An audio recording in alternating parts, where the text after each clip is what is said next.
I want to preface this is what I remember to be true.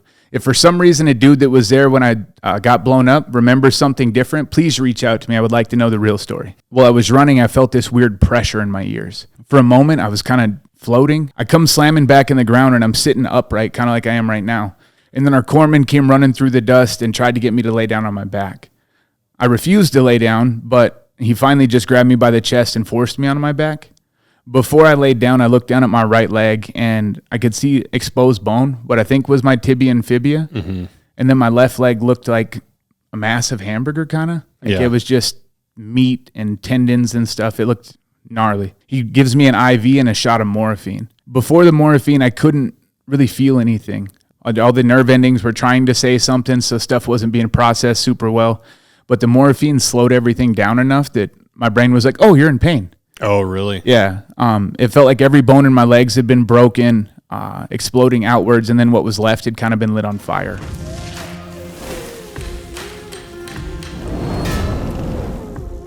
Well, man, thanks for driving down here. Thank you for having me. It was a little treacherous drive. It wasn't bad. The road was wet, but anytime the roads get wet and it's around 30 degrees in Montana, it scares me.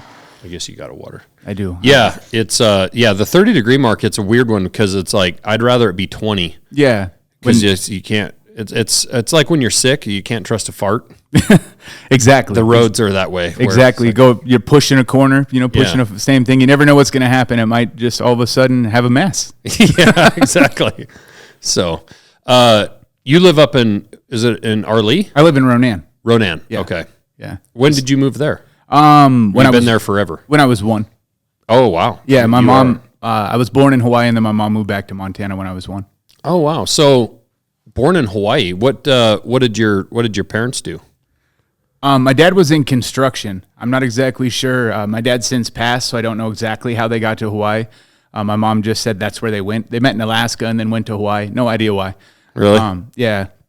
And then my mom's side of the family settled in Ronan early 1900s, so we just moved back up there where her family's from. Your mom's side? Mm-hmm. That's cool. Did they ranch or did they? Yeah. Yeah, that's a beautiful area up in there. Unfortunately, ranching isn't really, you can't make money doing it anymore, kind of, and so what used to be a large ranch has kind of been broken down. It's still mostly owned by the family, but different members. Yeah. Is your mom native? No. Okay. For people that don't know, that's kind of up on the Flathead Indian Reservation, so that's why I asked the that. Salish and Kootenai Reservation. Yeah.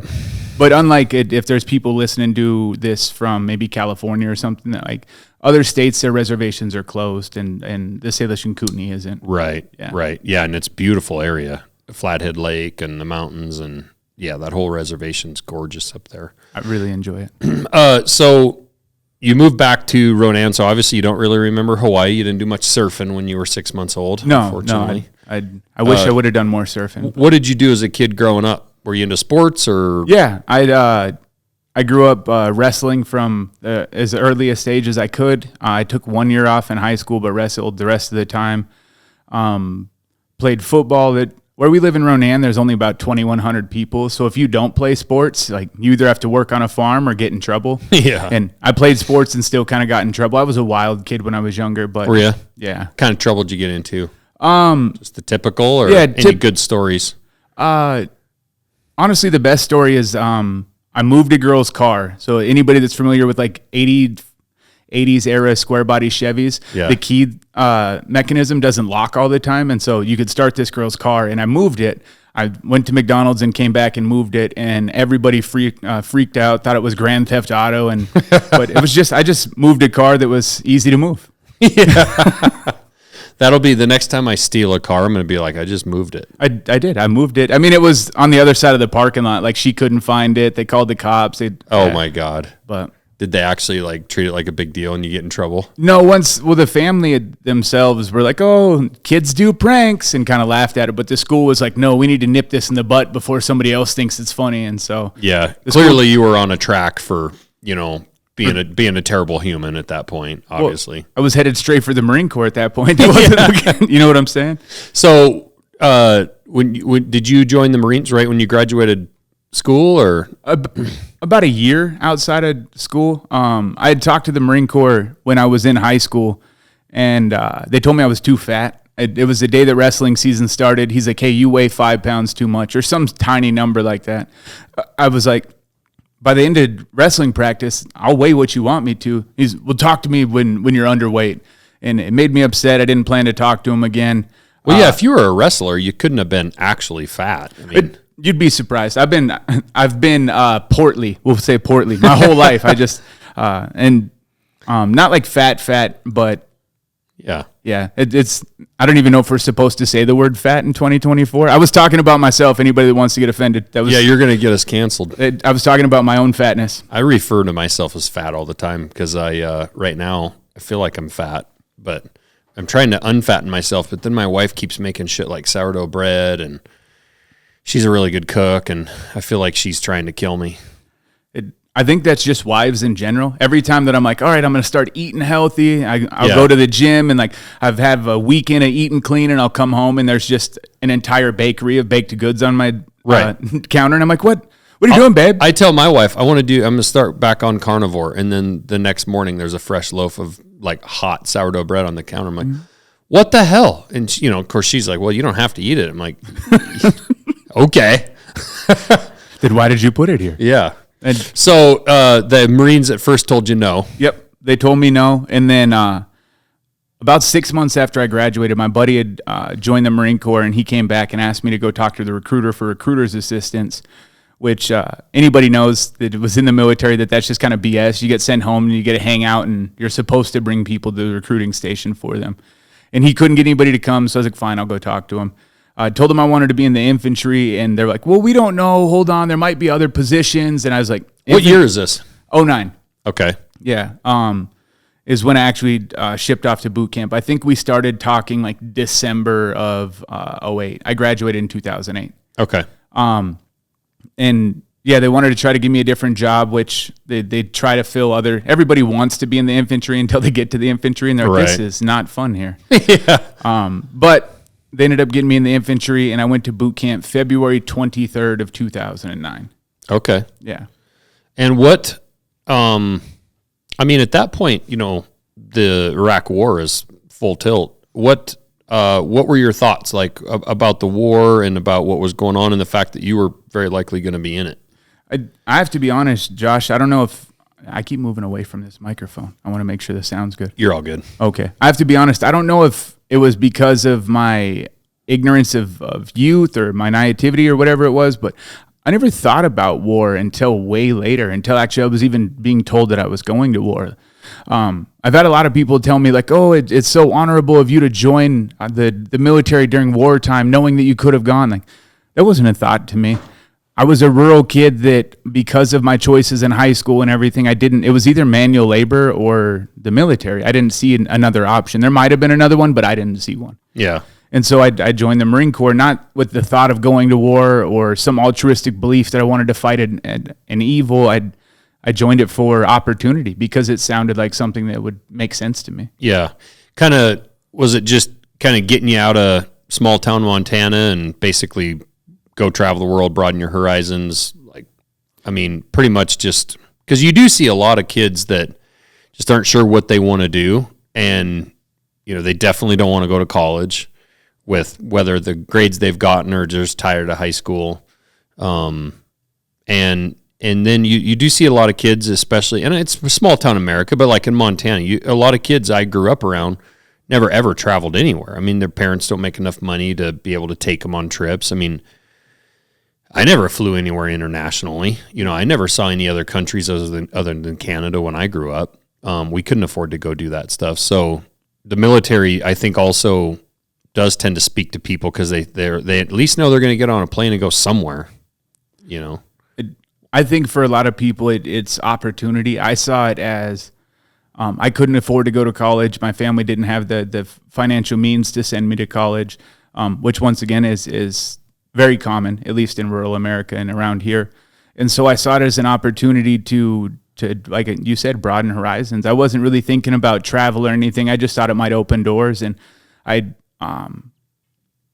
didn't look into the future that much when I was that age. I was 19. I looked to Friday maybe as the furthest in the future I looked in. So how was boot camp? Did you struggle? I mean, it sounds like you got in a little bit of trouble or a little bit of a shithead here and there in high school. How did you take boot camp? Getting yelled at, or did you find that to be a challenge, or how was that?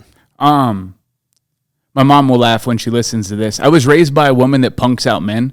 And so when I went to boot camp, being yelled at by the people there and everything, like, it wasn't anything new to me. Like, nothing against my mom. I didn't mean anything negative by that, but she's just a very intense woman growing up. Yeah. And so being yelled at by drill instructors and beyond that, being yelled at by people that I knew couldn't physically touch me. Yeah. Like, it makes it very easy. Were you a pretty big guy? Yeah, I was over 6 foot tall, about 220 pounds when I went to boot camp. Yeah. But they're not allowed to touch you. They can yell at you and they can say anything they want to you, but I've always been kind of a shit talker, and so, like, I have thick skin. I understand you're going to say things to me. And so it was pretty easy, and I'm super competitive. And so instead of focusing on what I couldn't do or what I was being yelled at for, I wanted to be better than everybody else. Mm-hmm. And especially because of me being overweight, even in, like, when I was in the Marine Corps, I was never in their height and weight standards. I've always been a little bit bigger. Like, I think they wanted me to weigh 203 pounds to go to boot camp. I did actually cut weight to go to boot camp. Okay. And so they were constantly yelling at me in boot camp. My favorite memory is one morning, or actually not one morning, but every morning, Staff Sergeant Farmer would open the door to the duty hut and he would yell, "Parker," and then I would run over there and you'd have to bang on the duty hut and say, "Recruit Parker requesting permission to speak to Staff Sergeant Farmer, sir." He'd open the door and yell at me, "You're still fat!" And then he'd slam the door. And then I'd start to walk away, and then he'd open the door and yell for me to come back. I'd bang on the door again, and then he'd always open the door and say, "If we're in the animal kingdom, a leaner, meaner animal would eat you. Get away from me, fatty!" And then that's how my morning started every morning for like a month. And so I just... How do you not laugh? Well, that's what, like... Boot camp is the funniest place I've ever been that you're not allowed to laugh. Yeah. And all of us are trying to make each other laugh. They will check you every evening to make sure you don't have any cuts or wounds or anything. And so you have to stand on line in your whitey tighties. And me being a smart ass, I'd pull them up to my belly button, but then the twig and giggleberries would split and fall out the bottom. And so I'm standing there trying to look, just staring forward real serious. And they come up to scan me. And it's hilarious because you have to watch a grown man try to not chuckle or think what you're doing is weird. And you always could tell that you won when they put their hat in front of their face and turned away. You're like, "Oh, I got you. him. I got you." Yeah. And so boot camp wasn't bad. The hardest part, like you said, was a culture shock. I was there with people from all over the West Coast, from the South, from Texas, from Idaho, everywhere. And so the way different people interact and talk and everything, and then being away from your family was the hardest part. The physical part was tough, but I refused to look weak or give up, if you will. Mm-hmm. And so I was able to push through that. But just the separation from what you're used to is probably the hardest part. Sure. So then where did you end up after boot camp? If you're in the infantry, you go from boot camp to the School of Infantry, which is on Camp Pendleton. And then after I graduated there, I went to 3rd Battalion, 5th Marine Regiment, which I have to say this, it either was or still is, depending on who you check with, the most decorated Marine Corps battalion in the Marine Corps. Everywhere that there's ever been a war or a battle, 3-5 has been there. Yeah, that's cool. Did they specifically train you in a certain area? I mean, I don't know a heck of a lot about the Marine Corps and the training that goes within that. Did you focus in on, sniper or comms or, a certain area, or you kind of just cross trained? I was just a basic rifleman. I had joined the Marine Corps hoping to be a machine gunner. Mm-hmm. When I got to School of Infantry, where they picked the machine gunners, the slots that we had available were mostly filled by, what are they called now? Reservists. Mm-hmm. And so reservists can get like a specific contract when they go through, and then the rest went to the cream of the crop, if you will, and I wasn't that. Yeah. Side note, one of the 3 guys that were chosen from our School of Infantry group immediately left the School of Infantry, went to 9th Marines, and was dead within 3 months of graduating boot camp. Wow. Yeah, it was very crazy. So, is that when it first hit you that, like, this shit's real? Or when did it, or was it when you got your first deployment about, like, holy shit, I'm going to war, or like, this shit's real? It was on the way to my first deployment. So the whole time that we did our workup, I thought that we were going to go on a MU, or Marine Expeditionary Unit. You go to foreign countries, you train with their forces, and you party. It's what Marines look forward to. Yeah. But then right before, maybe 6 months before we were supposed to deploy, our battalion commander got it changed to a combat deployment. He was really stoked about it. A bunch of other guys were really stoked about it. But even then, I didn't put a whole lot of thought into it. Guys that I was with looked it up on the internet. They're like, oh, we're going to Sangin, Afghanistan. Like, look at these news articles out of Sangin. I was like, I don't want to know what Sangin's like. Yeah. I didn't want to let the fear of what could be get in the way. I didn't want to ruminate on it. I wanted to try to enjoy my time in America. And even right before I deployed, my mom was trying to get all my ducks in a row and sat me down. And she's like, what do you want me to do if you die? And I was like, what do you mean? What if I die? And she's like, well, with your stuff and with your body. And even then I couldn't take it serious. I was like, I don't care. I'll be dead. Like, Yeah. We own a hunting camp, like European mount my head and like put it down on the cabin wall. Like, I don't care. Like, and I literally made jokes about stuff like that because it didn't seem real to me, or maybe I was trying to deflect. I really don't know. Sure. But I remember when we were in Kyrgyzstan, this is when I realized that I was going to war. We were flying from Kyrgyzstan to Leatherneck on this airplane, and when we got on, they told us all about this green light. And that when the green light turned red, that we were now in active war space. And so the whole flight, I sat there just staring at that green light. And I thought as soon as the light turned red that I would just be able to know that we were in war space. We were going to start getting shot at. Like, I thought that there was this invisible line that nothing crazy was happening outside of it. And I mean, theoretically there is, because there is an active war space area, but nothing happened. And then when we landed on Leatherneck, you almost feel like it's weird because you're in a war zone, but there's nothing going on there. It's just, except when it got attacked, but you can go to the computers, you can go talk to other forces, you can move around. And then we moved out to our patrol base, and then where it really set in was the first time I got shot at. Yeah. Because I didn't know what was going on at first. I was laying down and I was looking out a hole in a wall, and I started hearing what sounded like angry bees followed by like a bullwhip. And I didn't realize what was going on until I saw the impacts on the ground. And then I realized I was like, oh, I'm being shot at. I was the only guy in the open, and I got up to run, and then my brain remembered, don't go to cover. That's like, we were literally told that they will shoot at you, so you will follow your training to go to cover where they have hidden IEDs. Like, they don't think they'll hit you with the bullets. They want you to step on the IEDs that they hid. Oh, really? Like, they're trying to push you almost like somebody herding cattle. Really? Yeah, it was very common where we were in Sangin that they would shoot at you. They understood our fighting tactics so well. They've never been beaten, let's be real. Right. But they understood our fighting tactics so well that they knew what we would do based off of how we were trained. We're all trained roughly the same in the Marine Corps. Yeah. And so I started to move. I started to go to cover, and I remembered not to do that. And so I laid back down in the open, like with my head on my side, kind of trying to block my face with my Kevlar. And I yelled to the guys that were behind cover. I was like, what do I do? And they were like, don't die. And obviously I didn't die. Thanks, guys. But that was my intro to combat, really. I didn't know what to expect. And I'd read the book War by Sebastian Junger. Have you ever read that book? Mm-mm. It's an incredible book that he wrote while he was embedded with the 10th Mountain Division in Korengal, Afghanistan. And the guys said that they got to where they were numb to gunfire, to where they didn't feel like being shot at was a thing anymore. And I was like, how do you ever become numb to that? Yeah. After the first IED detonated, didn't care about gunfire anymore. They're going to punch a little hole in me? Okay, that's fine. Really? Yeah. What was the first ID you were around that you saw go off? It was actually right after I got shot at. We had pushed a team down to the bottom to clear another building, and then I was walking down the road, and all of a sudden there was just a huge explosion, and it was really dusty, so I ran down the road towards it, and an Afghan National Army guy had stepped on a bomb right behind a Marine, and it had fractured the Marine's jaw and tore off the Afghan National Army guy's leg.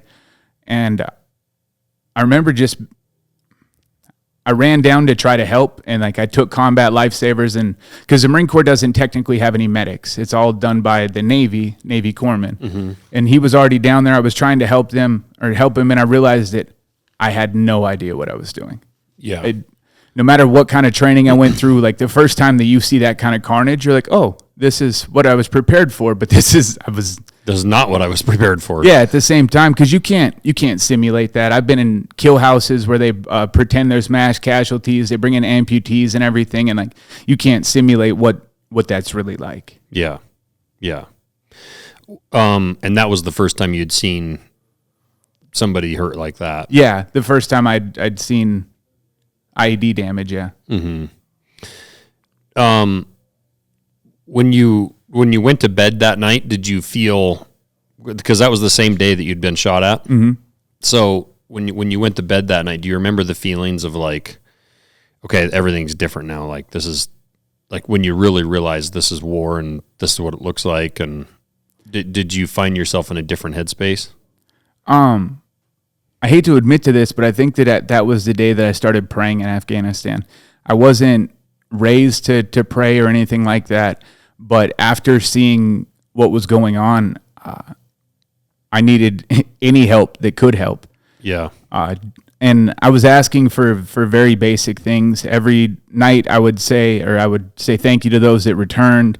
Please give the ones that were wounded the strength to endure whatever's ahead of them. And then in the morning I would say, will you please protect us while we're out on our, and that's all I would ask for. Yeah. And I don't know if it helped. I don't know if it didn't help, but it was one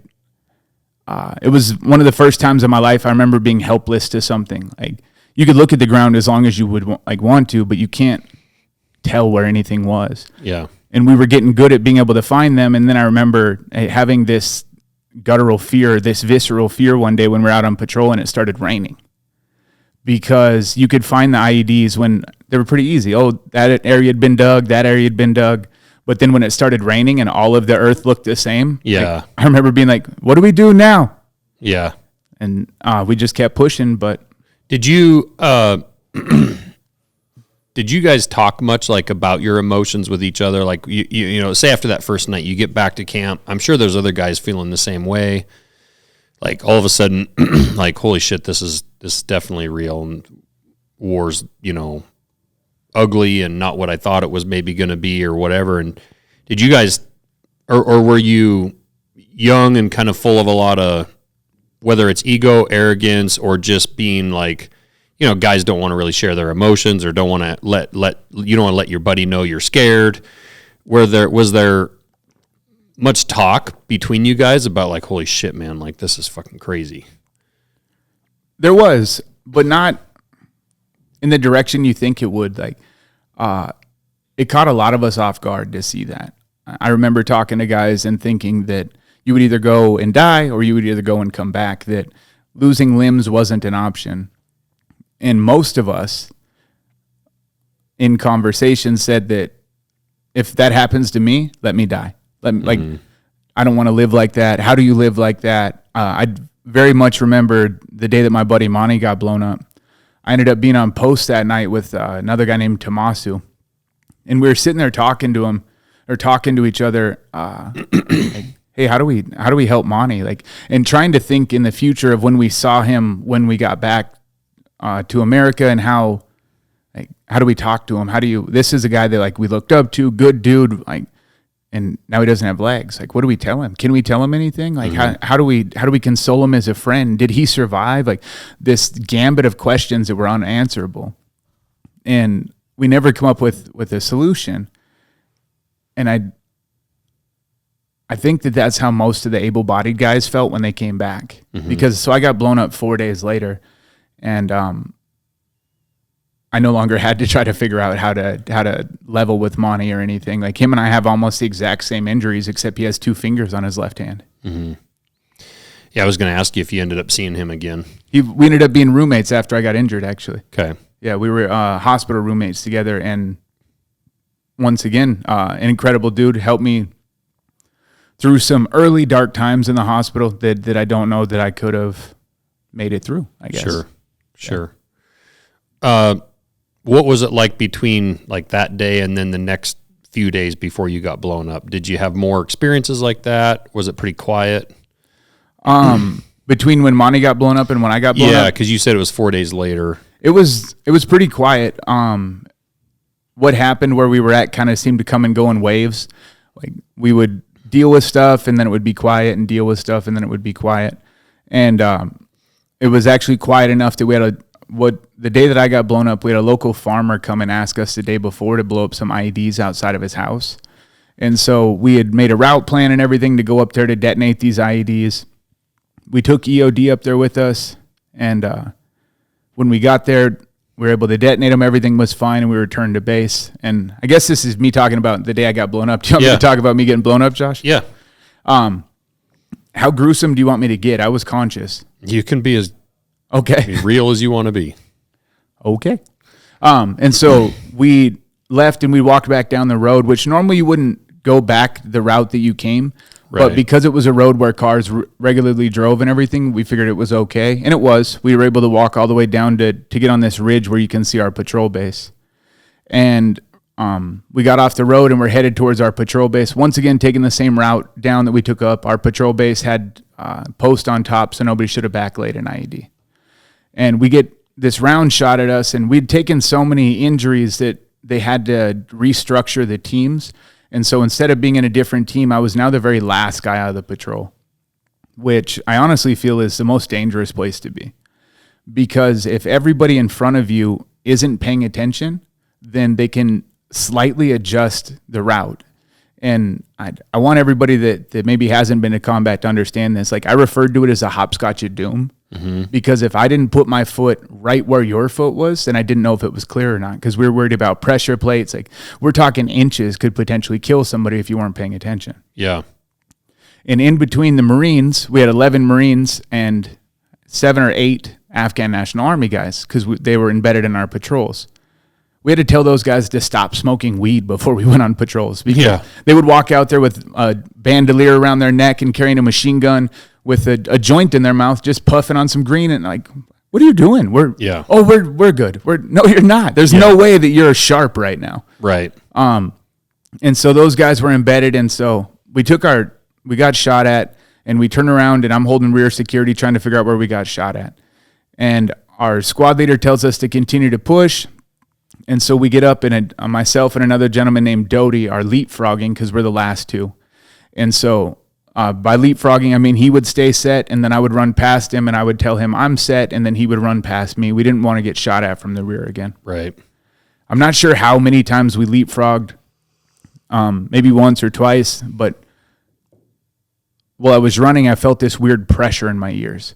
Anybody that's ever played football, like, it's like when somebody double ear holes you, just decides that, like, and you're like, whoa, what is going on? And for a moment, I was kind of floating. And I want to preface this with, this is what I remember to be true. If for some reason a dude that was there when I got blown up remembers something different, please reach out to me. I would like to know the real story. Yeah. Anyway, so I come slamming back in the ground, and I'm sitting upright, kind of like I am right now. And it's so dusty that I can't hardly see my hand in front of my face. If I had tried, I didn't pick up my hand to see what was going on, but it was very dusty. And then our corpsman came running through the dust and tried to get me to lay down on my back. I refused to lay down, but he finally just grabbed me by the chest and forced me on my back. Before I laid down, I looked down at my right leg, and I could see exposed bone, what I think was my tibia and fibia. Mm-hmm. And then my left leg looked like a massive hamburger, kind of. Like it was just meat and tendons and stuff. It looked gnarly. And then so he gets me on my back, and they're starting to work on me. He gives me an IV and a shot of morphine. Before the morphine, I couldn't really feel anything. All the nerve endings were trying to say something, so stuff wasn't being processed super well. But the morphine slowed everything down enough that my brain was like, oh, you're in pain. Oh, really? Yeah. It felt like every bone in my legs had been broken, exploding outwards, and then what was left had kind of been lit on fire. Like it was like a burning feeling. And so they did that. They put a tourniquet on my right leg, and they were working on my left leg when the stretcher arrived. And Herrera was saying, I can't get it to stop bleeding. I can't get it to stop bleeding. He'd put 2 tourniquets on my left leg and stuffed it full of combat gauze. But when I stepped on the IED, I stepped on it with my left foot, is what EOD said. And my femur shattered and shifted. And it slit my femoral artery. It didn't sever it, but it slit it. Oh, really? And so it was pumping out a ton of blood, and he did everything he could to try to get it stopped. And before they put me on the stretcher, I looked at my left hand. The scar across the back of my hand is actually where everything was missing. My pinky finger and ring finger were off, and then my middle finger and index finger were held on by tendons, and my thumb was dislocated and turned around backwards. Yeah. They got me onto the stretcher. They carried me down to the truck and then got me to the helicopter.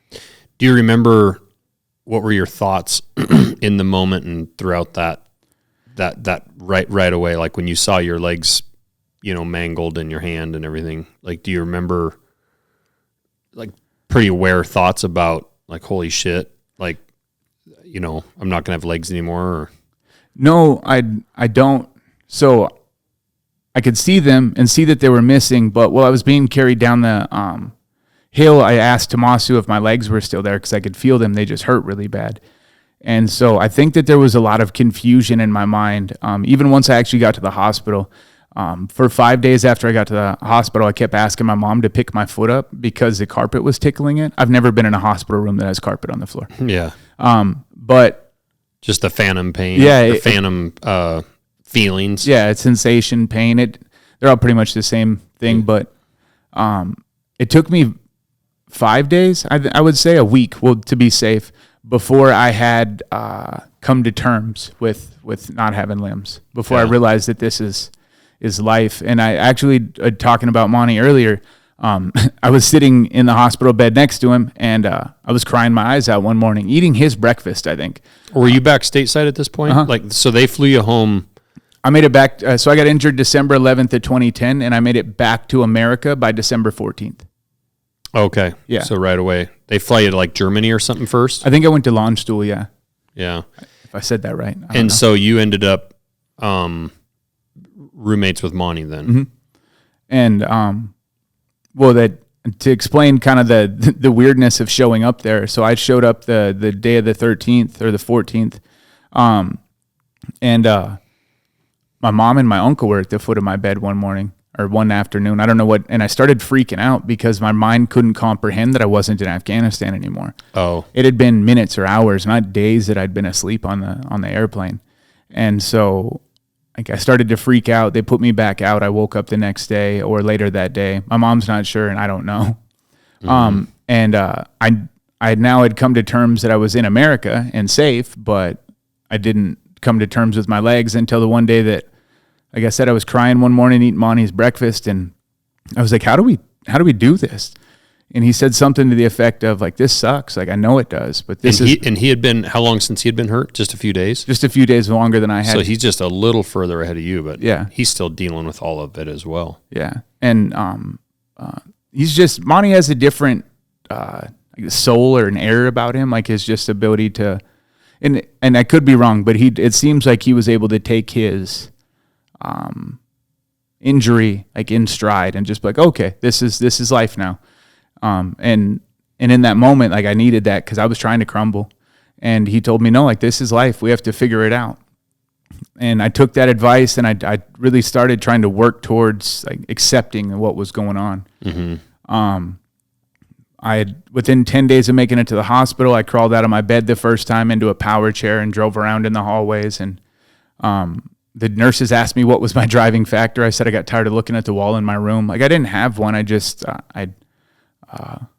most of my life, like activity usually made the pain go away, if that makes sense. Yeah. And so that's what I was trying to do, I think. Mm-hmm.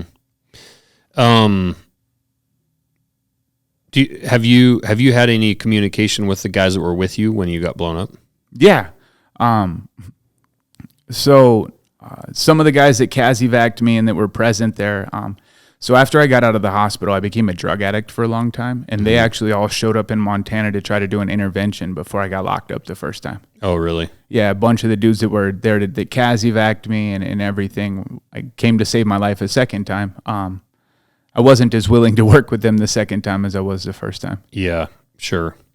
So in the hospital, how long were you in the hospital recovering before, I guess, they let you out? I mean, I would imagine you had multiple surgeries. This always catches people off guard, but I was only in the hospital for 8 weeks. Jeez. For the first 7, I had some type of surgery where I was put to sleep every Monday, Wednesday, Friday. Whether they were going in to do wound cleaning or something like that. Every Monday, Wednesday, Friday, I got put under for a surgery. And then at 7 weeks, I flew from not California, from Bethesda, Maryland, to California, where I finished my last week of inpatient. And that was just making sure that I was okay after the flight. And then you have to take a test to be able to get out of the hospital.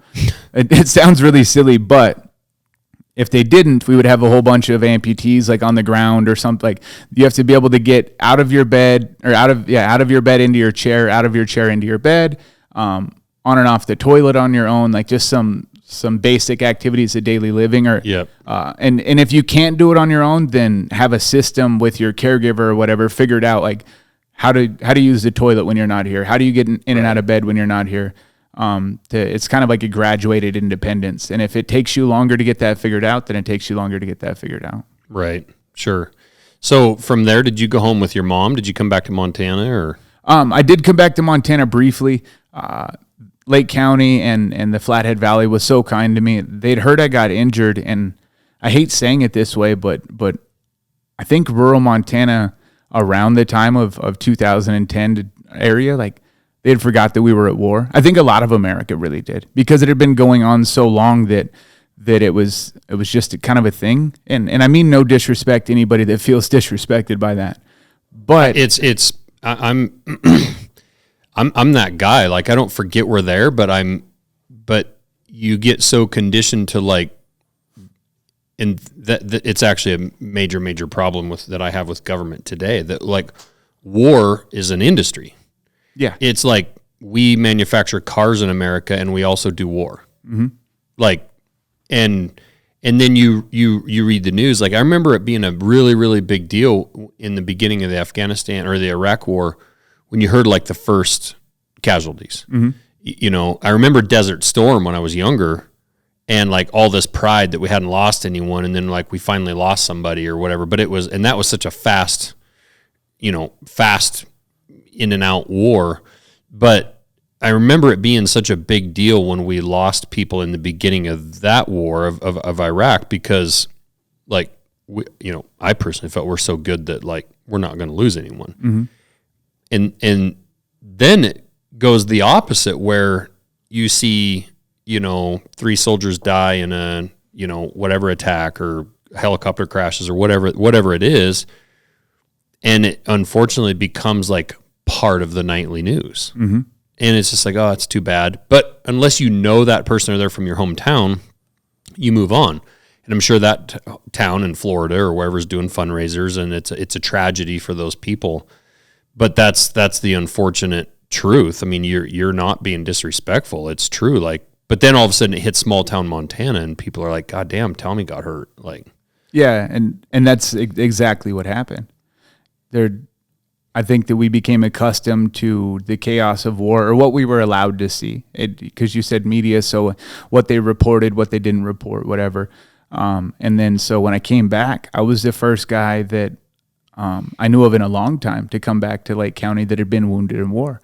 And so it really reminded everybody, like, oh, this is going on. We need to support these people. How do we support these people? It gave them action close to home. Mm-hmm. And so they did a fundraiser where most of the town came to a spaghetti feed. I want to say there's like 2,000 signatures in the signature book from it.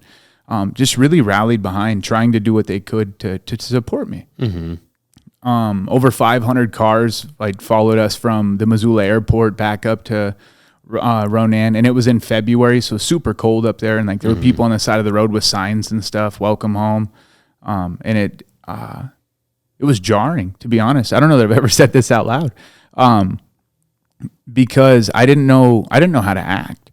Yeah, I went from being a knucklehead, or whatever word you want to apply there, like, and then being a Marine, and the goon part of me didn't leave when I was in the Marine Corps, and like now all these people are kind of like, oh, you're a hero, like, whoa. Like I think of heroes and like Knights of Armor or something like that, like stand-up guys, and I didn't see myself as that.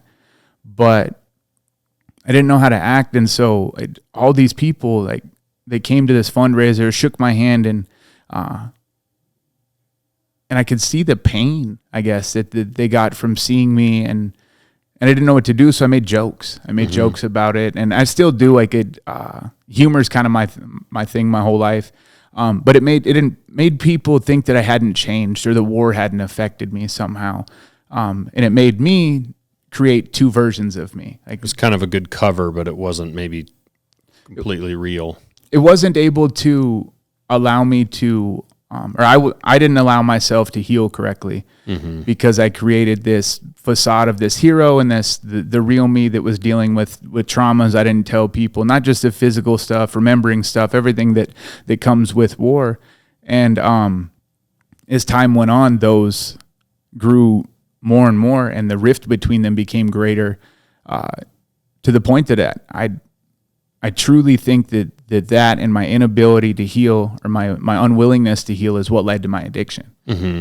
From the jump, I didn't take the time to really like, oh wow, you don't have legs, you're missing your dominant hand. Like, okay, how do we attack life? How do we not just exist, but how do we thrive? Right. And I didn't do that. Instead, I just tried to appease people and act a certain way. And then when I found out that painkillers don't just kill physical pain, that if you feel anything mentally or emotionally, it will also kill those pain. Like, it made it easier. Was painkillers the first thing you started abusing? Yeah. And which is so common, obviously, Especially in that era. Yeah. And no one was really checking in on you as far as the painkillers, or like, did you have doctors questioning, the use of the painkillers, because it's also got to be hard to tell a guy that's lost both his legs and his hand, no, you can't have any more painkillers, or you're taking too many. Well, first of all, my mom was keeping me in check. I had an uncle that my family viewed as being a drug addict. He lost a leg, and to my knowledge, never took anything other than what he was prescribed. But they're the type of people that like, oh, you shouldn't have to take painkillers every day. This, or you know what I'm saying? It's kind of that older Montana mentality of like, you work hard and then you can drink beer if you're in pain after work, or maybe some whiskey, but don't. And nothing against my family by that, but. So my mom was concerned that I could potentially turn into that. And so my mom, living in California with me, took as soon as I got the prescription, took it, and then every time I would ask for one, would say, do you want it or do you need it? So you were back in California at this point? Yep. So you came back to Montana for a week. Like a hero's welcome? Yeah, more or less, yeah. Came home for a fundraiser briefly and went back down. Okay. And so you're down there. And so she was kind of doling out the pills to you, keeping track of you a little bit at first. Yeah, my mom worked diligently, would be the best way to describe it, for those first 18 months of my injury, or maybe 12 months, and then she moved back. I'm not exactly sure how long she stayed down in California after that.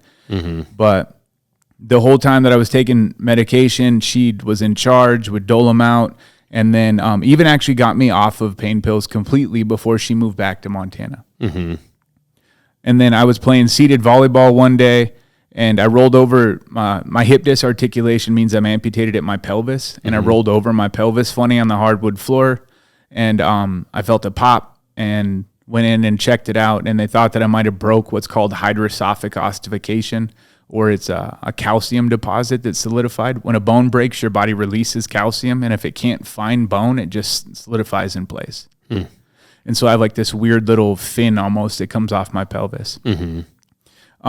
They think I might have broke it, and they ended up giving me pain pills again.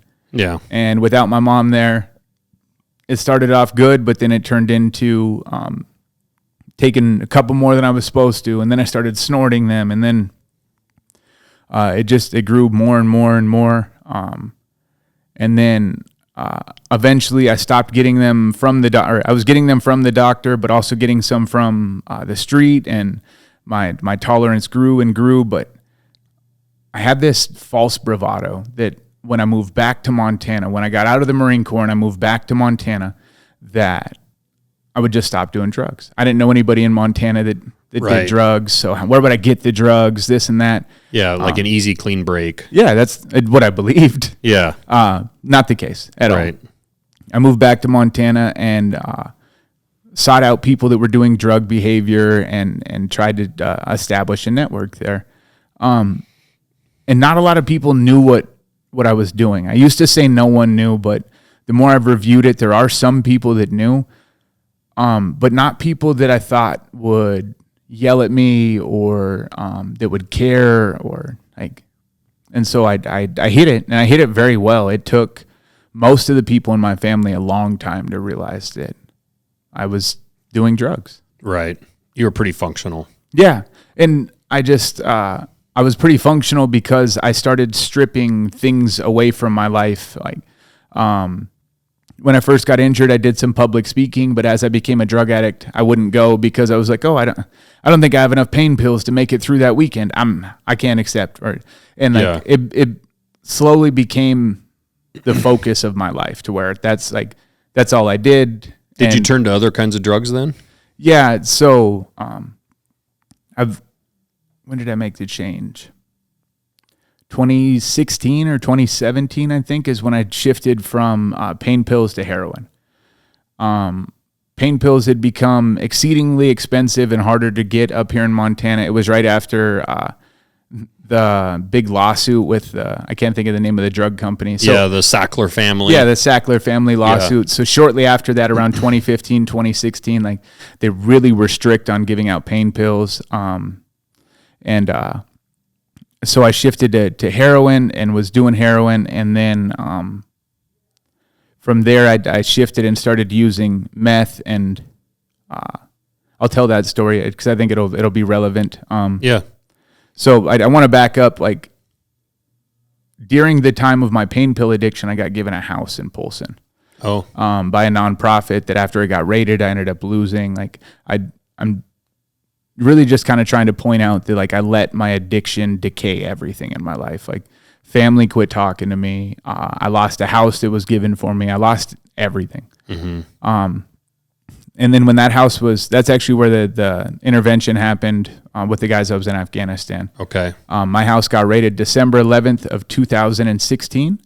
So I started using heroin just before that same year. Mm-hmm.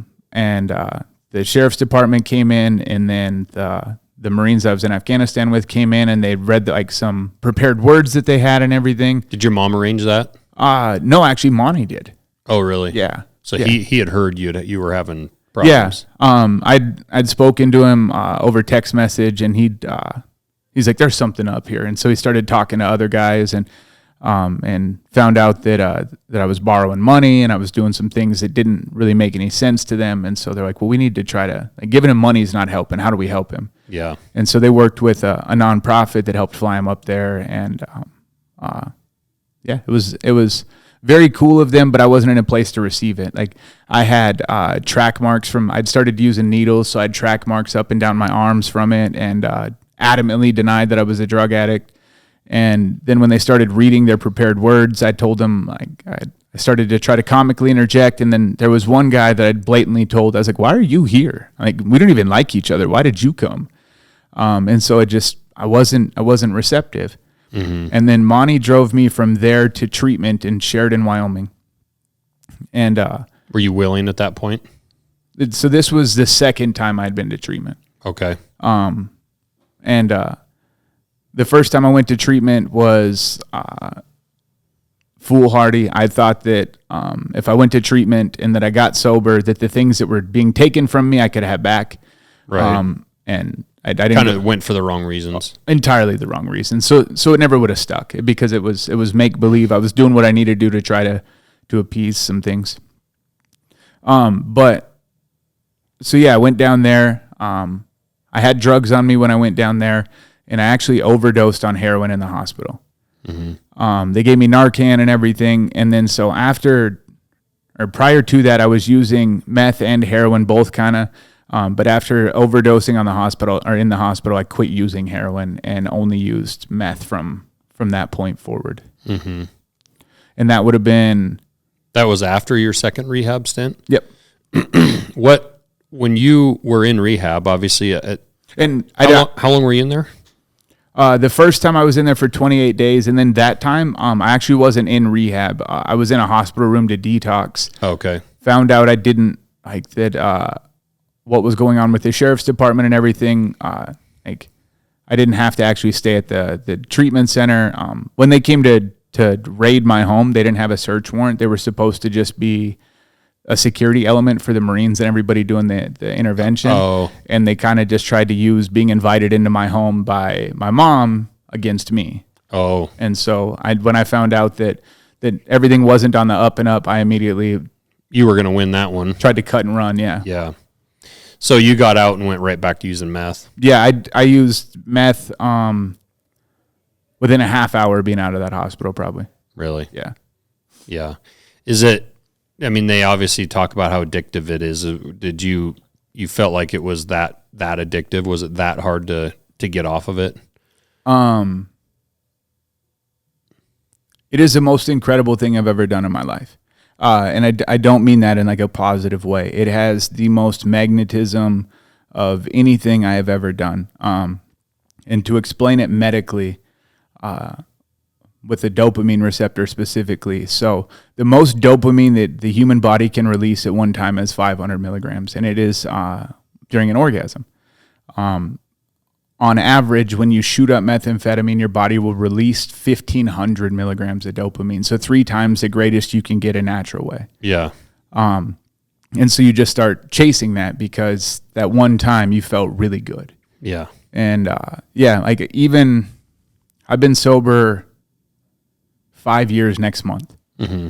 And I still think about it sometimes. Like I don't ever, it doesn't ever make it past like, I'll have a euphoric recall that is immediately met with like, oh yeah, that might feel good, but this stuff comes with it too. Sure. But I have a couple of those a month, a week. I don't know. Right. It's hit and miss depending on the time of the year and what I have going on. Sure.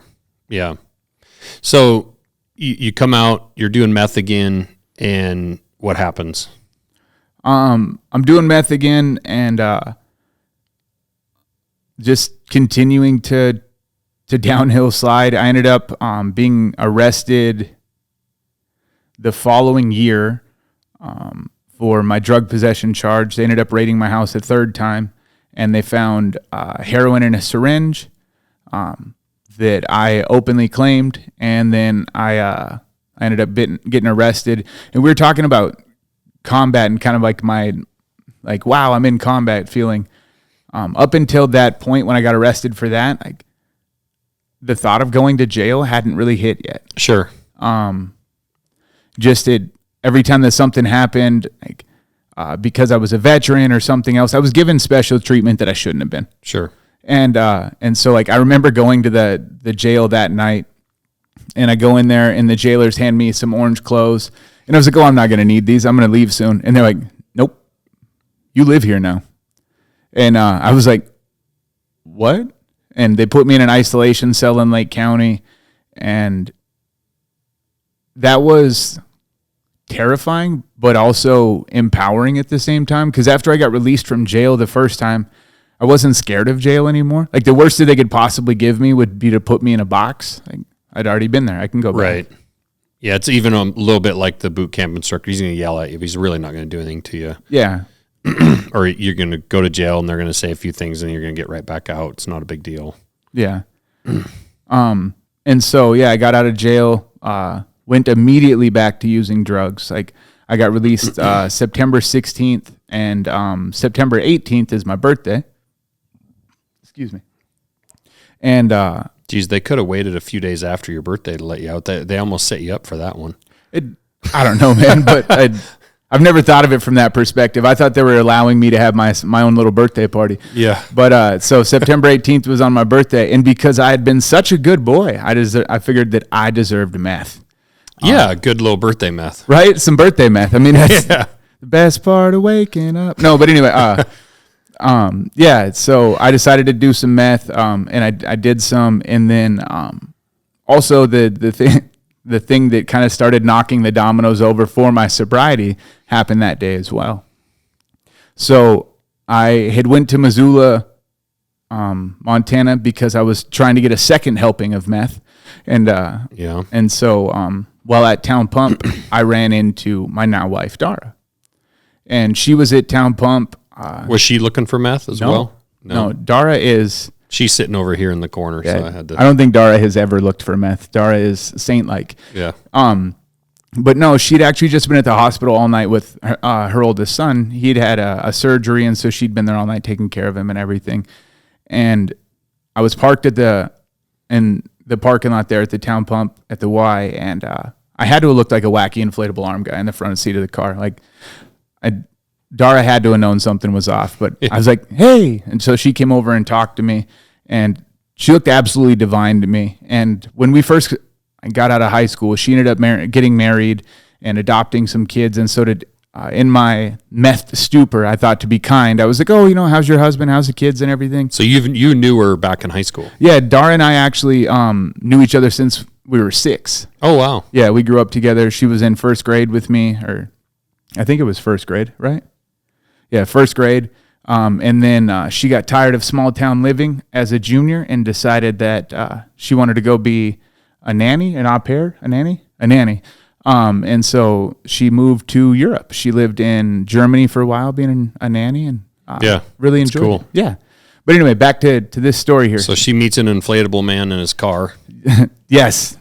And I'm talking to her, and she had said that I'd said, how are the kids? How's your husband and everything? And she said, the kids are good.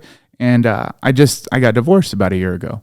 And in the most sincere way possible, I was like, oh, I'm sorry to hear that. I really genuinely thought I was being sincere, but she told me years later or a year later that I looked like one of the old cartoon wolves looking at a sheep, like big heart eyes, like, how are you doing? But so I asked Dara to go to coffee with me. I was like, hey, will you please go to coffee with me? And she said, yes, I would love to go to coffee with you.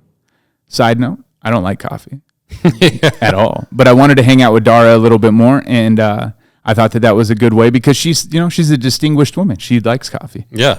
But she said, been to Europe. Yeah. She'd been, she knows how to make coffee. Yeah. No, but a little espresso. Yeah. She does. She like little espressos, those weird little tiny cups. See, it called it. It's weird. But she said, yeah. And then when I tried to reach out to her on Facebook to set a date, she would never respond. Oh, all those hot girls, they just...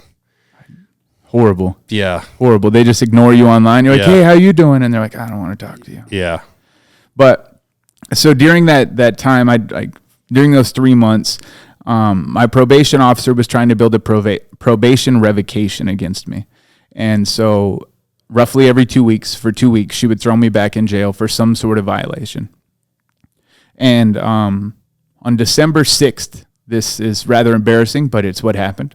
I got released on a Friday afternoon from jail. And I'd been in and out of this block so many times that the guys that were in the block said, well, we'll see you Monday, bro. Yeah. And I was like, hey, don't you put that evil on me. And did you say, I'll see you tonight? Nope, I got rearrested Sunday. Okay. I didn't even make it to Monday morning. Yeah. I got rearrested Sunday, and my probation officer was really, really mad at me. And she said, which I don't know why she was mad. She was the one that sent the cops. Like, it wasn't like I asked them to come get me. Yeah. She was like, really, you got arrested? Like, you sent them. Like, yeah, this is your fault, lady. Yeah, like, you sent them to me. Did you think I was being good? But I was. I don't know why she sent them. But anyway, so from there, I got sent to another drug treatment center. My 7th, like I fast forwarded over some. I've been to a bunch of them. Yeah. And this one, I requested to be sent to the VA drug treatment center in Helena, Montana, specifically because I had been there. I knew I could have tobacco, and I knew I could have my cell phone. And so, like, she was like, well, you'll be under house arrest in the building. Like, that's fine. Tobacco, cell phone, like, okay, food. Yeah, let's go be arrested in that building. Yeah. And, but the cool thing that happened from me being there is Dara posted a picture of some food that she made online. And I don't know if you guys can tell from the camera, but like I said earlier, I'm portly. And so I really enjoy food. And so I messaged her and I was like, oh, you can cook too? Hey, let's be honest. Sometimes if they're very hot, they don't know how to cook, or if they know how to cook, they're not very smart. Like but like, she was a unicorn. Dara's all the checks in the boxes. It doesn't happen very often, but they're all there. I have the checklist if you want to look at it. But and so we started talking and everything, and she was the first person since I had started being a drug addict, that I was entirely honest with. I have no idea what made me want to be honest with her, what made me want to tell her all the heinous things I had done. But I did. And she didn't run away. She didn't shy away from it. And it was weird. Mm-hmm. I didn't understand. Like, you've met my wife. Like, why would she want me? Like, and I always give her a hard time about this, that she pretty much just went to the jail and like walked through the cells and was like, well, I want that one. I'll pick that one. Yeah, let's adopt that one. I'll save that one. It's a cute puppy. Yeah, I can't. Brought me home. I peed on the floor a little bit. And I rubbed my nose in it. No, but her and I started talking every day regularly, and I got released from there. And then, I was able to stay sober briefly for about a week when I got released that time. Mm-hmm. And a week later, what happened? I went back to Dara and I told her, like, hey, I relapsed. I'm back to being a piece of shit. You're from that side of the tracks. I'm from this side. And she said a very powerful statement to me. She said, I don't like that you do drugs, but that's not you, and I like you. And I was like, what? Am I make-believe? You're telling me I'm being pretend? But she was right. It took me a very long time to understand that she was right, that I wasn't really a drug addict. Right. She ended up working with the court to get me released into her custody before I went to my very last drug treatment center. I went to a co-occurring PTSD and drug addiction treatment center. They said that I did drugs because of my PTSD, which then I disagreed with it. I said I did drugs because I wanted to. After you do drugs for a decade, it's kind of a want to thing. Right. And I realize a lot of people that have studied addiction will tell me otherwise, but if that wasn't the case, then how was I able to stop, I guess? Did they work with you then on your PTS at that point? And did you see some therapy, or how did you stay sober when you came out of that facility? Well, they worked with me with some of my PTSD stuff. I spent a lot of time in isolation when I was locked up, and so I have reviewed the darkness that is in my brain, and Dara, more than anything, helped me come to terms with that. But after I got sober, what helped me stay sober was I started endurance racing, actually. Oh, really? Yeah. I have run 11 half marathons and 2 full marathons in a wheelchair, in an everyday use wheelchair, not even a running wheelchair. Mm-hmm. And then in 2020, I ran 2,431 miles that year. Wow. COVID made it so we couldn't go do anything. So in Lake County, we have a path that goes from Ronan to Polson, and I would run that thing back and forth a bunch. Do you think the knowledge, to me, it's no surprise that you put an emphasis on sobriety when all of a sudden you had somebody in your life. Do you think there was a small part of you, whether you were conscious of it or not, that thought you wouldn't find, I mean, you found a gorgeous wife and somebody who loved you. Do you think if you'd have not found her, you'd have stayed on the sober track? Or do you think it gave you a different mental perspective of like self-worth? Like, oh, even though I'm missing my legs or my hand's messed up, like I'm still of value and of worth to someone. So there's a lot there. First of all, if I wouldn't have crossed paths with Dara, I wouldn't have got sober. Mm-hmm. It wasn't just because there was somebody in my life that cared about me. There'd been other times where there had been people in my life that cared about me, that loved me, and I wasn't at a point with myself to be able to make the change, mm-hmm. or willing to make the change, I guess. But Dara did definitely renew a sense of self-worth. After I went to treatment the first time, I called myself a drug addict. Not as like I was trying to overcome it. It was your identity. Yeah.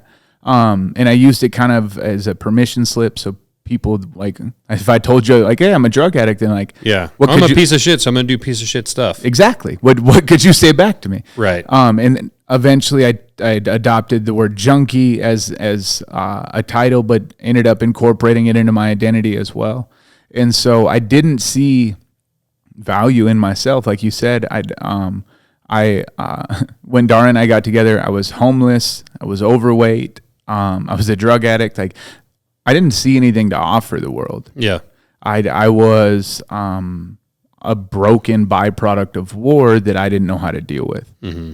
And I don't think that the court system knew how to deal with it, or anybody around me knew how to deal with it, because they wanted to give me grace because of what they believed I had done for them with my sacrifices in war, but at the same time try to keep me accountable. And it was a weird dynamic. When somebody loses that sense of self-worth or purpose or belonging, life turns bleak very, very easily, because what do you have to work towards? Right. Why stay sober? Why try to be better? Why try to do for what? Right. And so she helped reinstill that in me. And I've said this, actually I said it when I proposed to her, that she makes me want to be a better me, not just for me, but because she deserves the best I can be. Sure. And I've since adopted that for people outside of Dara, but she was the first one that I used this analogy before.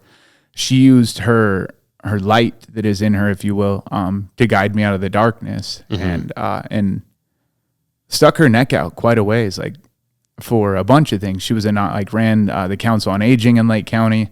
Yeah, because I'm sure a lot of people, friends and family, would be like, what the hell are you doing with this guy? Her own mom. Yeah. Dara's own mom didn't like me when she said it with good reason. I don't blame her. If a dude like me showed up to date my daughter, right? What? Right. Why are you here? Right. How did you get this address? Right. But even then, Dara stuck to her guns. Dara's like, he is not who you see. I promise. Right. And that truth that you were sharing with her was the reason why. Because I think she could probably see what was truth and what was bullshit, for sure. And she knew the truth part of you was a really good person. Well, I asked her, I was like, what did you see in me? Like, why, like what? Because I know that the first couple years wasn't easy. She actually just said the other day, she's like, not only did you detox from drugs, she's like, but this trauma that you had wound around you, like, once it got air, it started to unwind, and and I was able to actually go through like a pretty powerful healing phase. But she said that she's like, I saw you. She was like, I grew up with you, and so I knew this like underlying essence of Tomy, and I could see it at different times, and so I believed it was still in there. It's really, really cool. Yeah, it's really cool. It's super special, and it's I think part of it too is people that maybe are listening to this. Maybe there's somebody that's listening to this that's, maybe just gone through an amputation. Because you don't have to be a veteran. It can be whatever. It can be cancer or disfigured from a car accident or whatever. But some kind of a physical change. Cancer where you've lost all your hair or whatever. Those are physical changes, but you're the same person. And I would argue you're definitely not the same person. Like you go through certain things in life, we all do, where you come out on the other side of it changed and different in a certain way, but you are still that person. And it's really cool that she saw past the drugs and past it's funny, your physical changes from being blown up were probably the easiest things to look past beyond like the drugs to me, and some of the things that you were doing would be a more difficult thing to look past, because those are more of a character flaw, right? Like your physical changes that happen to you, you're still the same person. But like you say, the drug stuff is what you would tell your daughter. Like if your daughter brought home somebody that was an amputee, you wouldn't make a decision based on that. No. But if she said, "Oh, and he's on meth," you'd be like, "All right, well, you got no time for that guy." But it's really cool that she saw past all that and saw the real Tomy that was there for sure. So you started doing the racing. When did the nonprofit stuff? Like, how did you decide what? So once you started cleaning up, you started down the right track. I would imagine you probably had to decide like what you're going to do for a living, or what are you going to do with your time. I'm sure you've got, some disability and stuff from the military, but like, I'm sure you had to figure out, like, besides racing and whatnot, what were you going to do with your time? So how did the nonprofit stuff come along?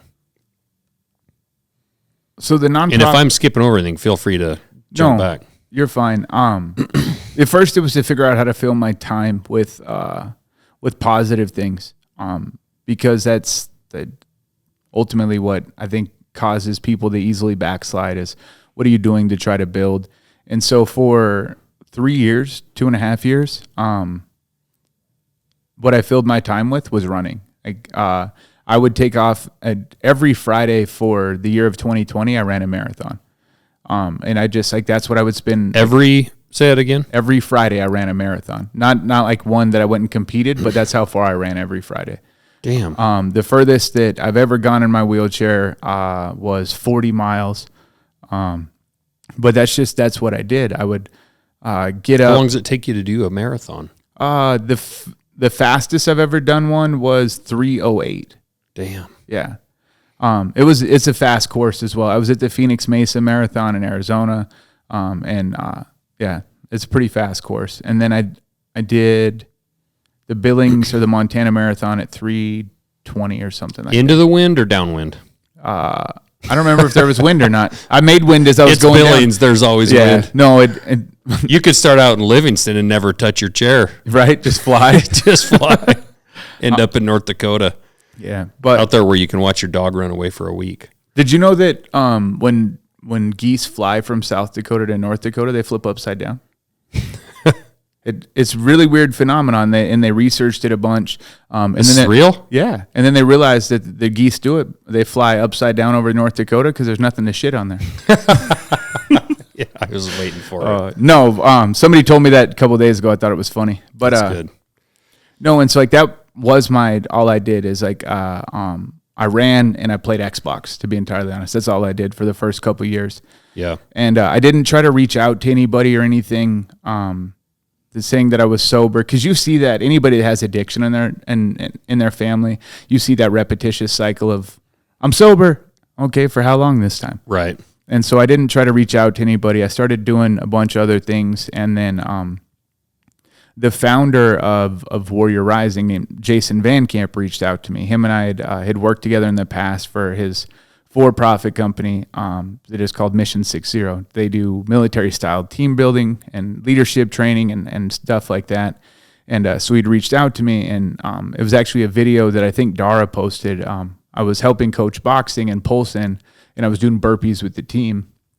And I was talking shit and doing burpees and everything, and he'd messaged Dara and said, it looks like the Tommy that I used to know is back, because I had worked with him when I was a drug addict, and then we parted ways as my drug addiction became obvious. Mm-hmm. And so he'd reached out to me, wanted me to give a speech, and I went and gave a speech for him, and then we kind of just started talking more and more, and then they were talking to me about, like, hey, do you want to become an entrepreneur and this and that? And so I was like, yeah. And so looked into it. And at first I went through Warrior Rising's online academy and everything, called the Warrior Academy, for Gearilla. I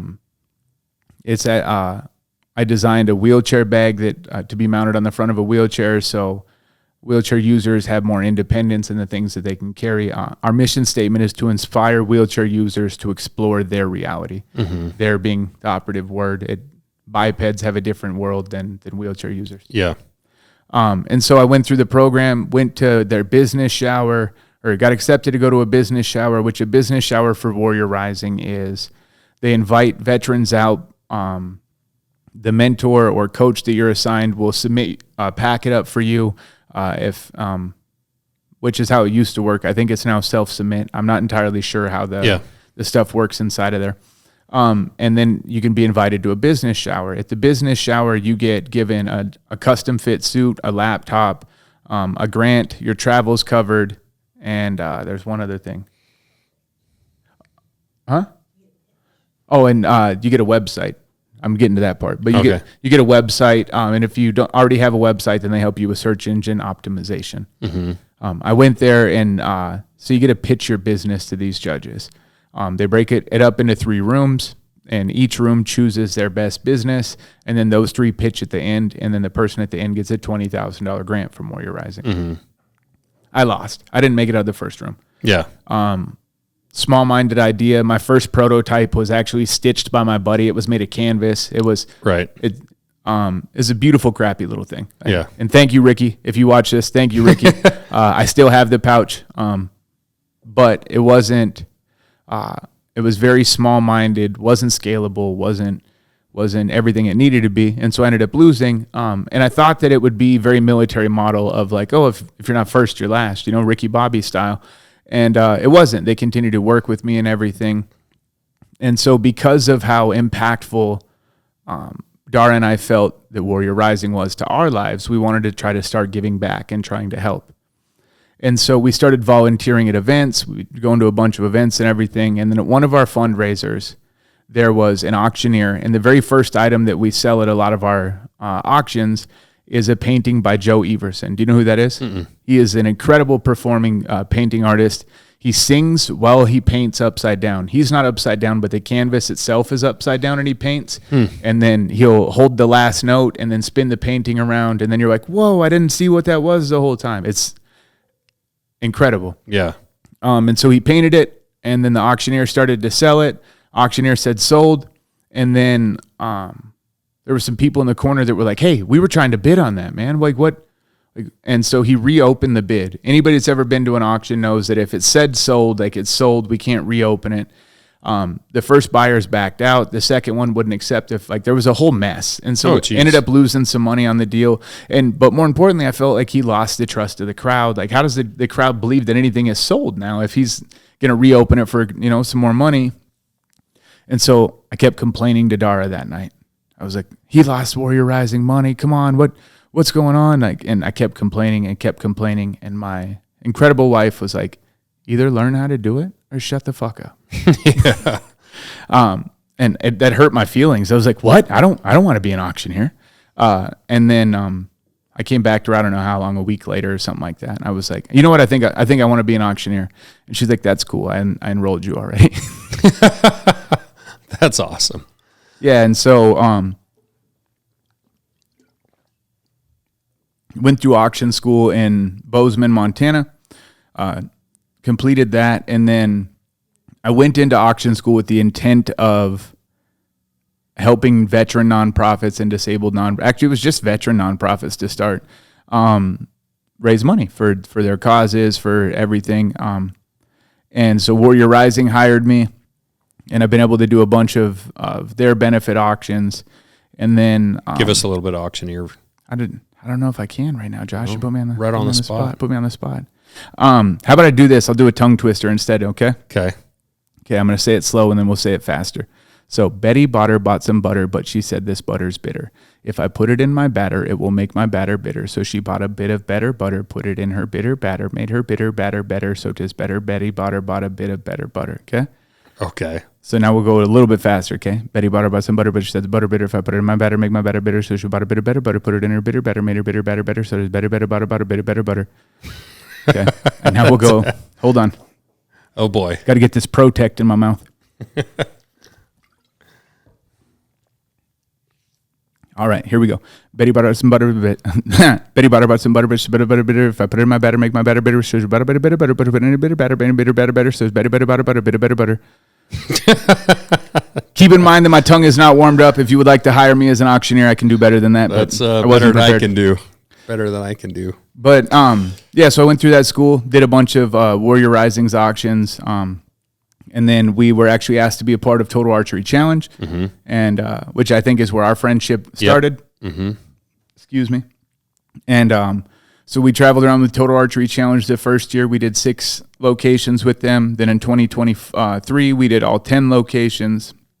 And coming into 2024, we're hoping to do, we have all 10, but there's rumor that there might be more, or we'll see what's going on there. But so we do all of those. I have helped with conservation. I've done some stuff for Rocky Mountain Elk Foundation. And then Dream Adaptive is another nonprofit that I help. They're the first disabled cause that I've helped. They taught me how to monoski in Whitefish, Montana. Oh, cool. And Yeah, I actually did their fundraiser last year up in Whitefish, and then this coming weekend we're going to be in Kalispell helping Dream Adaptive with their fundraiser as well. Awesome. Yeah.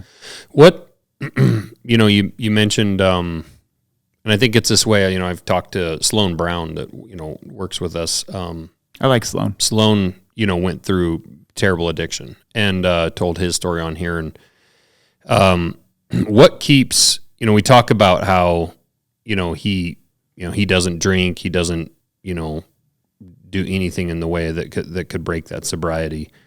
You talk about how, it's the greatest feeling ever, and how you even have those moments of, thoughts towards it or whatever. What keeps you, what keeps you from relapsing going forward? Knowing what it would turn back into. And so is that terrifying?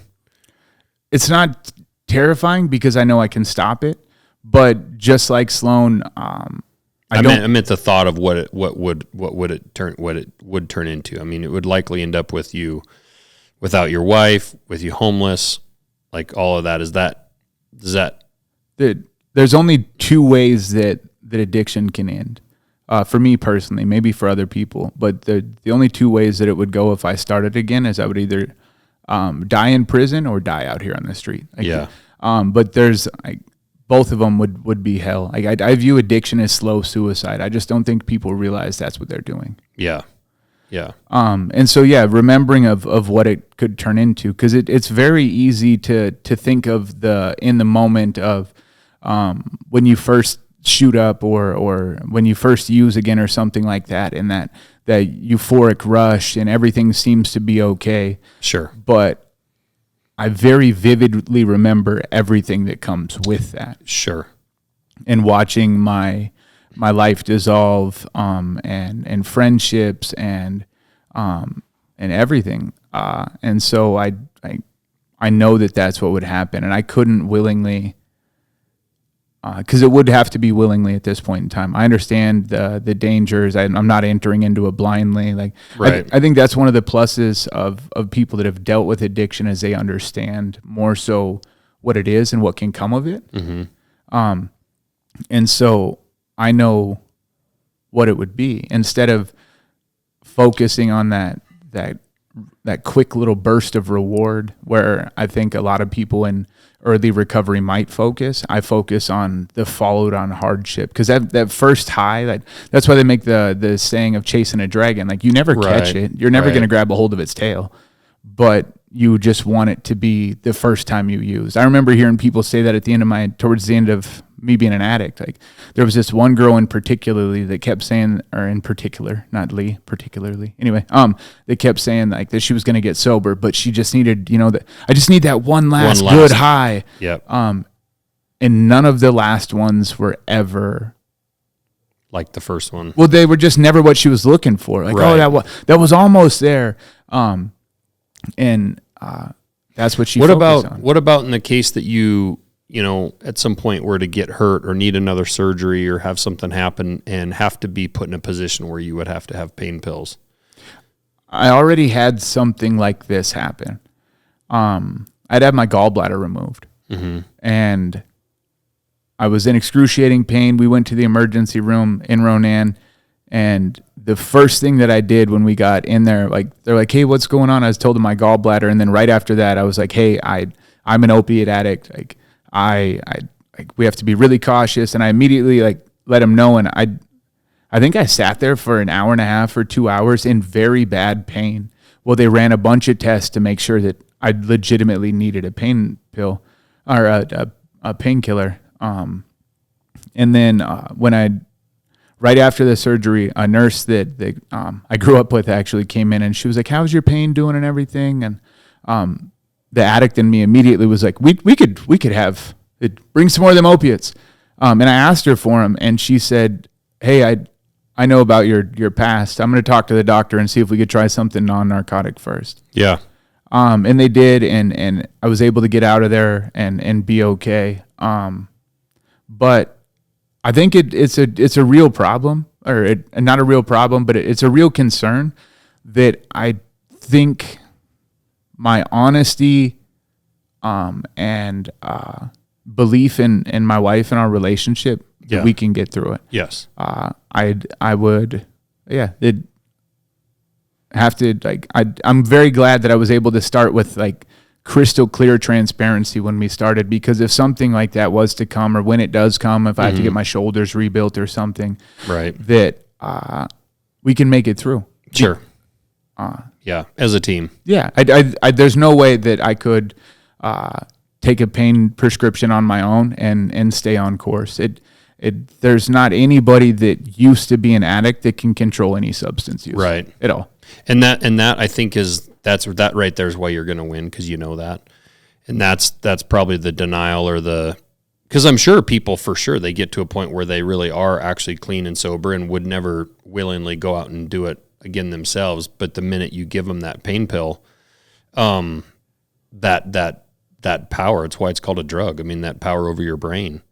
I mean, it's literally tricking your brain that you're not in pain anymore. It for sure can trick your brain into doing more, you know. I mean, it's what that shit's designed to do. So it's cool. You know, I think having that knowledge and then having a partner to be there and help you if that time ever came where you had to, like you say, do a shoulder surgery or something like that. It's just an incredible story. I mean, I'll be honest, I didn't know most of it. Mm-hmm. You know, we've met each other, been around each other a little bit at the events and stuff. They're always crazy busy. I find it all incredibly fascinating. I find your wife actually incredibly fascinating through this story of the fact that, you know, it might be a different podcast for a different time from a spouse's perspective. She's way more fascinating than that. Of like, why did she put up with you and the shit you were doing? And like, it's all legitimate questions of, like you say, I wouldn't want my daughter to do that. 'Cause you want what's best for your own child. And, but I think ultimately her and I and the people that know you also know the why. Like they know the real Tommy, and they know who you are and what you're about. And I think it comes across crystal clear evident, in this podcast, like who you are and what you're about. But obviously she was able to see through, you know, the facade and the distractions, which were the drugs and stuff, to see the real person, which is really cool that because that was also a very unselfish move on her part. Because a lot of people would see through that and be like, we all know drug addicts and people who are, you know, maybe even people who have, you know, robbed stores or done something bad, or they're really not a great guy on a Saturday night, but you meet them at Monday, you know, and they're on the roofing crew or concrete crew, and you're like, God, that Tommy's a great dude. He really is a great dude, but he's pretty fucked up on Saturday. And you wouldn't really actually, like, even if like a woman like your wife wouldn't, like, I know he's a really good guy, but I'm not going to put myself in that situation, where she decided to put herself in that situation and help get you out of it and become your partner. It's really, really cool. It doesn't make any sense. I also think it's funny that you said tradespeople. Like, you were like, oh, that, you know, you might see them on the roofing crew or the concrete crew. Like, tradespeople get wild. But no. They do, but a lot of them, I like to use that analogy, or those people, because we all know those guys that are super, super rough and tumble on Friday and Saturday night. Mm-hmm. But I'll tell you what, if your house burned down, or, you know, you were out of town and your wife was stuck in the ditch, like, those would be the dudes that would come help. Oh yeah, without a doubt. 1,000%. Mm-hmm. They're going to come to your benefit because you were wounded in Afghanistan, and they're going to donate everything that they can possibly donate, and they're going to build shit for it, and then they're going to come there and they're going to buy it back. Mm-hmm. But they're also going to do some real stupid shit on Saturday night. No, without a doubt. Those roughnecks. I just wanted to point it out because that's a pretty good example. Like, I had the capability of goodness inside of me, but it was covered in mud, man. Right. And I don't get it. I would like to say that the roles reversed. Could I, or would I have done it? I don't know. Yeah. I really don't think I could. But I think you do also get it, because I think you know deep down, I think you know you're a good person. Like, and I think you know, it's hard to talk about yourself or whatever, but like, I think deep down, like you even said it during the podcast, like, you know, you were putting up this facade and this stuff, but like you know who you are. You know that even though you were getting in a little bit of trouble in high school and whatnot, like you're a good dude. You weren't out there to hurt anybody or do anything real bad. Yeah. You were hurting yourself. You were doing stupid shit to yourself, but you weren't doing that to other people. So I think that's the why she did it. It's because, and I think the kind of person you are. What's next? What are you, do you have any plans like this summer you're going to be at all the Total Archery events? Yeah.